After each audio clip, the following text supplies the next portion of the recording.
Hey, how's it going, guys? My name is Rodrigo from Vibes Bodega, and today we do have a special guest.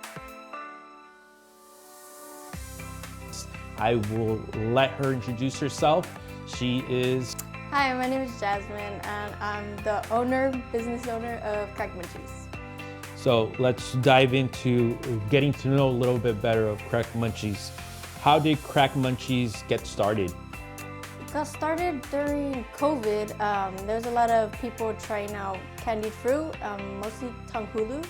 So that's just the version where it's not colored at all or no candy toppings. And then I started experimenting, thinking like, well, what if we do colors for colorful? And then flavors started coming into the picture. And I started it off with some friends from school. They actually tried it. And they said it was pretty good, so that gave me the motivation to actually start the business. And yeah. How many type of flavors do you have of this right now so far?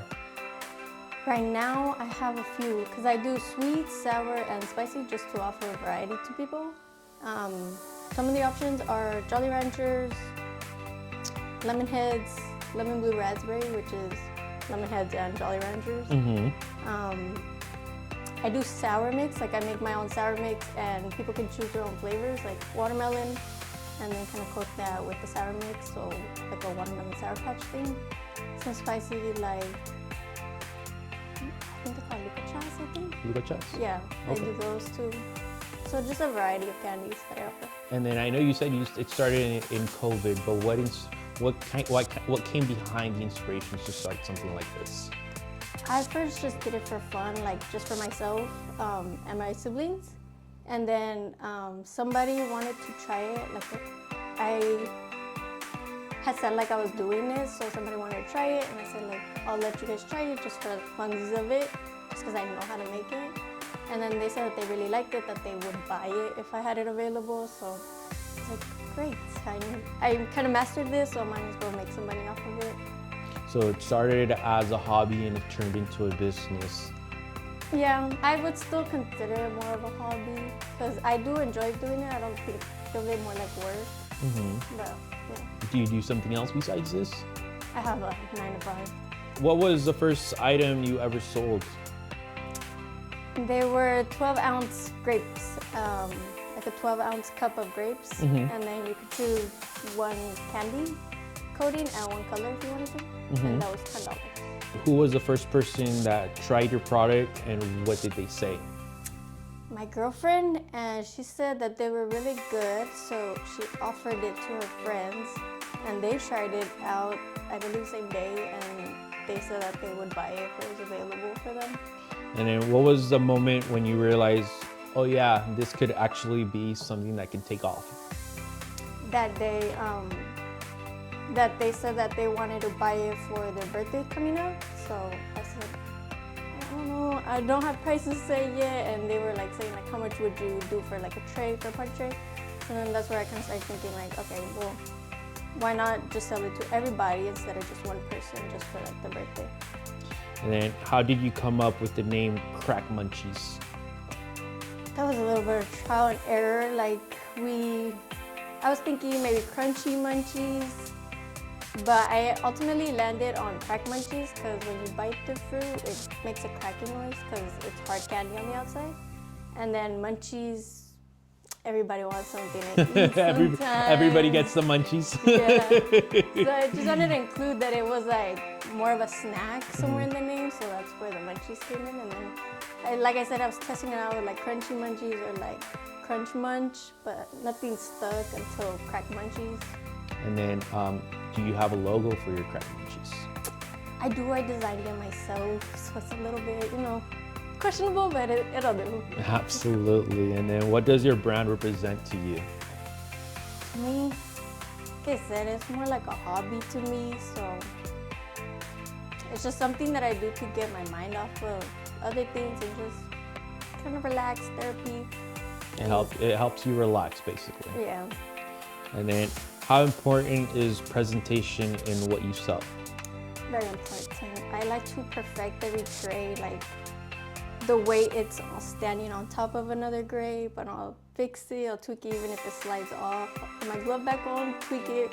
I layer the candies on in specific places, like they're not just toppled on Of course. and things like that. I try to pick out the best looking fruits, so I do a little bit extra just so they're not getting the ugly ones and things like that.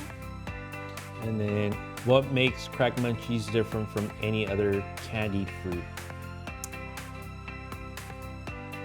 That everything is pretty much, well, I get all my fruits fresh. Every morning, as soon as they place an order, I'll go and get the fruit fresh. I don't know what makes me stand out. I do other things like corn. I do chamoy candy, and that I make my own powders along with my sour powders. I try to make everything I can homemade. And then like you talk about chamoy, do you make your own version of chamoy or? I make my own version of the powder. I've been testing out chamoys to kind of perfect that, but it's not more supply and demand, so I have not been focused on that. Absolutely. And then what's your creative process behind new flavor ideas? Sometimes I'll go like on TikTok or Instagram and just like see what people are doing and then take inspiration from that. Like I saw some lady have a carnival mix, and I'm not entirely sure what her candies were, but it was a mix of candies.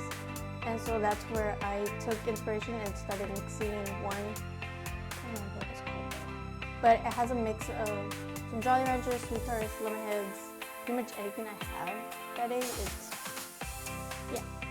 It's just a random mix of candy. I don't know what it's called.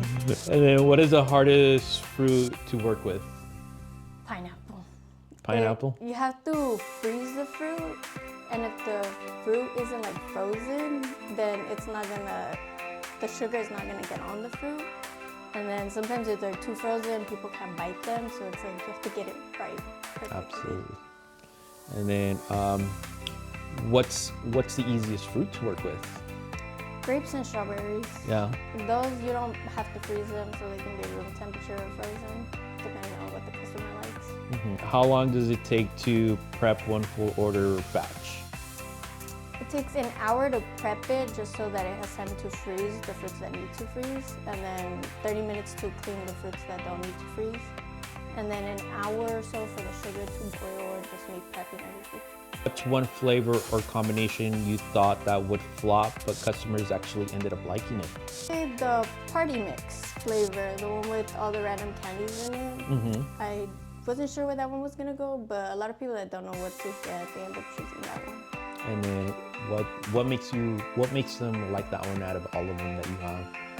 That there's so many different flavors. Like in some bites, there'll be a bigger chunk of lemon heads, so that one tastes more like a lemony. There'll be a bigger chunk of a Jolly Rancher or M&M Skittles, or not, Skittles will be in there. So you just get different flavors with each fruit that you So get. basically, the palette isn't the same every single time. Correct.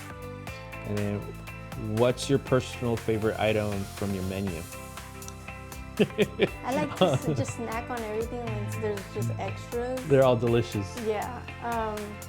I personally really like the sour mix ones. Sour raspberry is really good, and sour watermelon, sour cherry.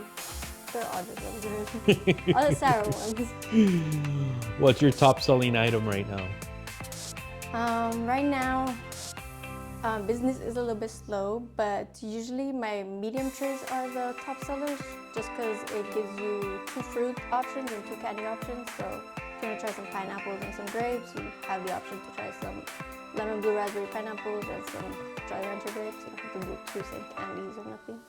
And then if you could tell our audience right now where they can find you and kind of tell them a little bit of what you're selling, or if you have any promos that would kind of insist them into purchasing from you, what would you tell them right now?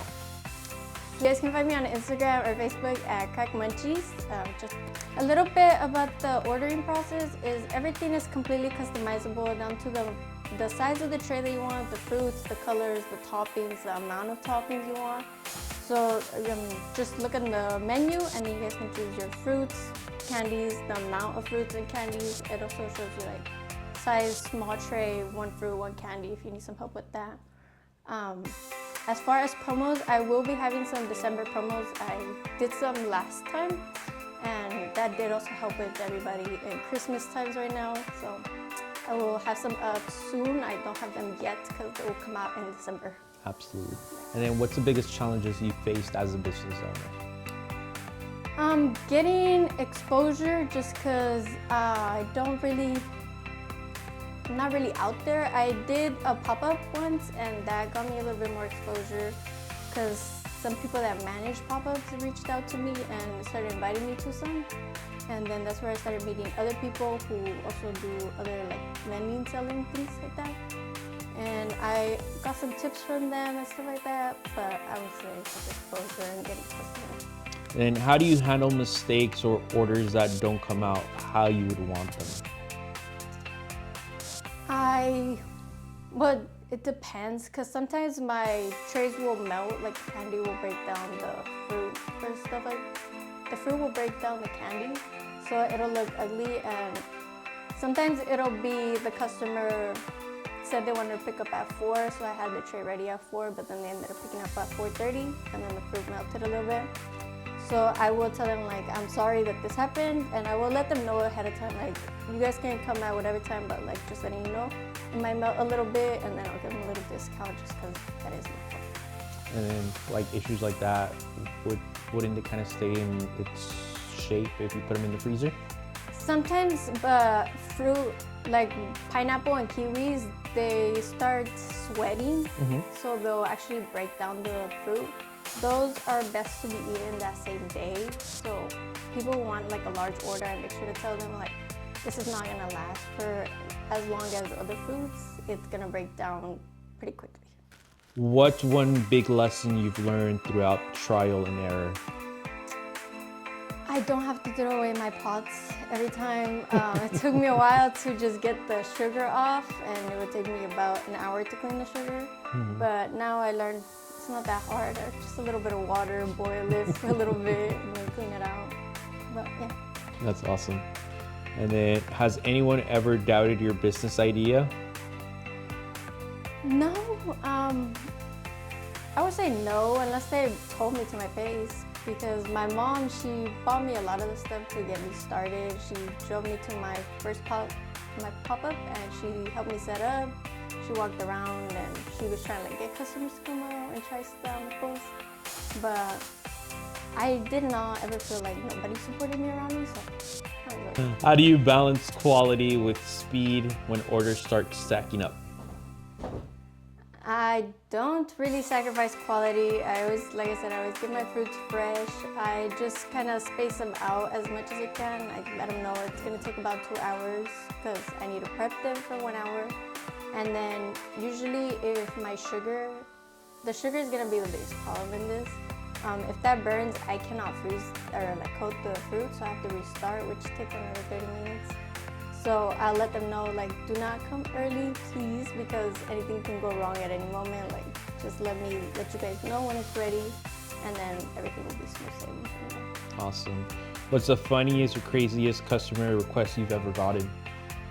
It's not that crazy, but it was a little bit candied pickles.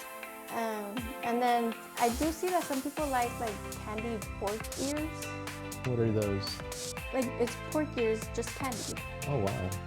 I've never heard of that, to be honest with you. Yeah, nobody's asked me for that person, but I've seen people sell it, and a lot in New Orleans, I think. Out there, they do sell it. She does sell it. She does sell pork ears, guys. Have you ever created a custom order that became part of your permanent menu? Besides the pork ears. Something somebody ordered that you're like, you know, this works, so I'll add it to my menu. Candied apple, a caramel candied apple. Okay. There's a candied apple just with carrot, like, you know the lollipops that are green apple and caramel? Yeah, they crushed up those and then rolled it up in the apple. And it was really good, so I just left it. You just left it there? I did a full one in slices, so it's up to you. Is it one of your high demand products or no? Surprisingly, no. I thought that one would do really good, but it did not. I I did think that was gonna do really good, but it didn't. Sadly, I just think I really liked it, and I wanted it to go really good. Uh, do you guys do shipping or only local pickups?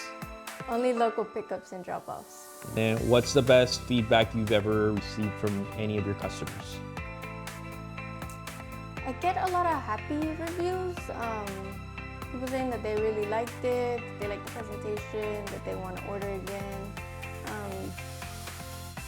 I have yet to get, I would say, a negative feedback or something that would help me improve in terms of presentation or just like how I'm making it.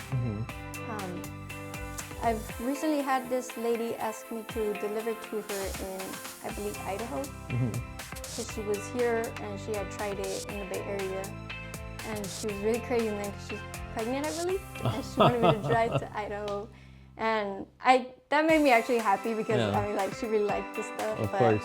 sad because I could not drive over there to Yes. fulfill her order. No, yes, that's a very far drive, right? Customers in Redding and the Bay Area have different preferences.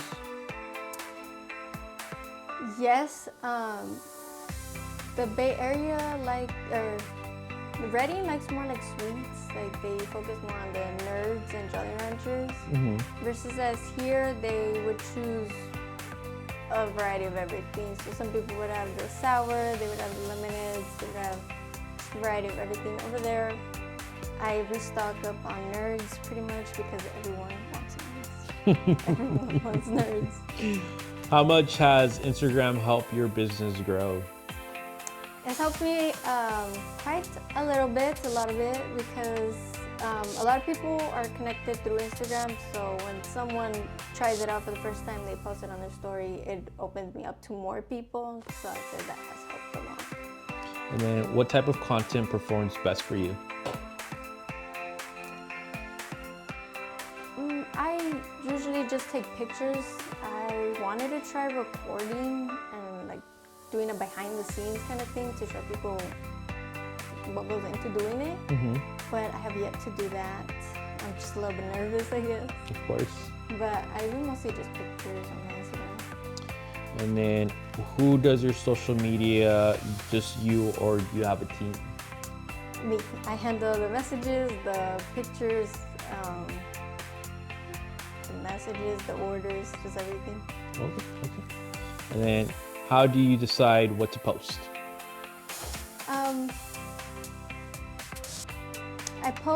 I try to post a variety of things so nothing looks the same. Like I said, a lot of people do order nerds, so I haven't posted recently, but I just try to keep it look pretty, neat, and colorful so that there's something different every time that you're scrolling.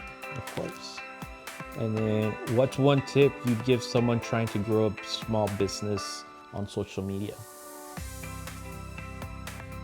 For me, the biggest tip I got was to focus on the name of your thing, just because the name will catch people's attention, and it certainly did for me. For those people that walked up to my booth, the main reason that they did was for my name. They asked what it was and what I was selling off of that. And yeah, I would say maybe mostly focus on the name, but also quality products that matters as well. What was your first viral post? A party tray. And then what did you have in that content? I believe it was a variety of fruits, like apples, pineapples, grapes, strawberries, and then everything was coded differently. Okay. So kind of colorful, kind of caught people's eye. I think so. How do you stay motivated on slow days? Everybody has their slow days, even at my 9 to 5. I mean, there's slow days right now, so just take it as a break, and then you can experiment. Like I've been experimenting and stuff, so now that it's a little bit slow. But I don't look at the negative side, like, oh man, nobody's ordering. I just kind of look at it like as a break. And then when you say experimenting, are you kind of experimenting on new flavors or different fruits? So I actually had some people in Redding say that they wanted some like THC grapes. What does your family think about what you're building? I think my mom is a little bit happy that I'm focused on doing something or motivated on doing something. My siblings, I would say that they like it because they get the extra leftover treats sometimes. Other than that, I don't really think they mind what I do. And then what keeps you going on days when you feel overwhelmed? I think once I'm done with this tray, I can just stop. I can just clean up and just stop. And then tomorrow is another day. And then what's the most challenging part about getting the candy coating just right? I would say you have to, the first few, depending on if the fruit is really frozen, they'll harden up immediately. So if you dip it too late, you get maybe like 1 or 2 nerds on there, and then you get the indent of the other nerds, but nothing will stick. So I've learned that you have to just get the clear ones out of the way first, and then the last ones won't harden up so quick, so you can actually roll them and cook them perfectly. And then what food would you love to add to the menu but haven't yet? I wanted to try star fruit and dragon fruit, but I think doesn't have the little exotic fruits. So I haven't yet, but I do want to try them. But I've heard that a couple of those, well, I think passion fruit is the one that doesn't have kind of a flavor. Passion fruit, I believe is, the way I've seen passion fruit, it's like a little fruit, and then you cut it in half, and it's like jello inside. There's no like actual flesh fruit that you can throw. It's the white one, no? That one. Oh, dragon fruit. There we go. Dragon fruit. So I've heard dragon fruit has no flavor. So with the candy coating, it would give it a flavor. I mostly try to sell it as, if you want a little bit something healthy, it's fruit. If you want a little bit something with flavor, there's also candy. True. And that does always get people. Do you have any secret recipes or techniques you'll never reveal? Not really. I feel like everything that I've learned was offline, so you just gotta look for it, and then we have the same technique. But at the end of the day, I could just tell you. And then what flavor trends do you see coming next? Flavor trends? I'm not entirely sure. Pumpkin? I don't think anyone would try that. Or gingerbread something? Maybe. A gingerbread flavored apple. You never know. Go ahead. Or what's that other, the candy cane with the fruit? The candy cane strawberry? Candy canes. Coat the fruit in the candy canes. Not the mint ones, like the flavored ones, sweetheart candy canes. Especially for Christmas, and if you could replicate those little red lines or the green lines. Yeah. There you go. $1 million idea, guys.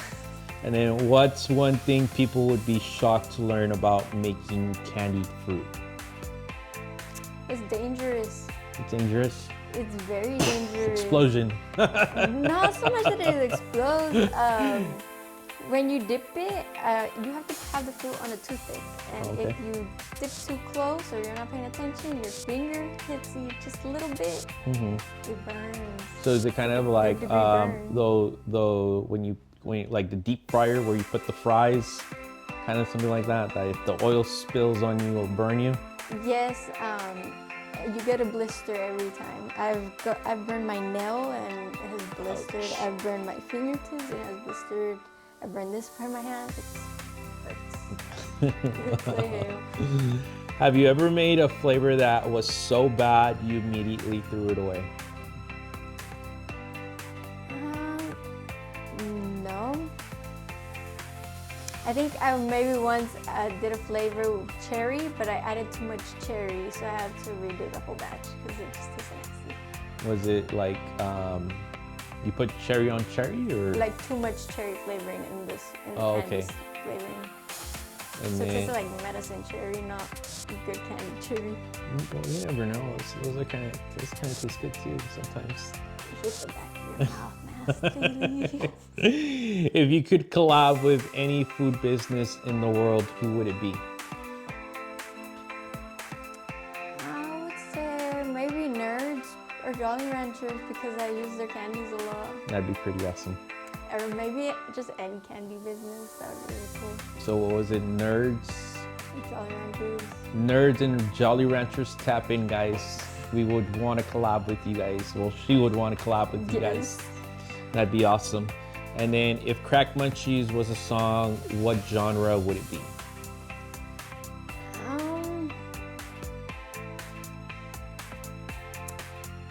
There was a song. Maybe like hip hop. Out there, just nothing quiet about it because when you're vibing it, it's loud. Will we put the little cake, the little trend song right now that is the little cake pop with the little soda pop? What's one flavor you refuse to ever make?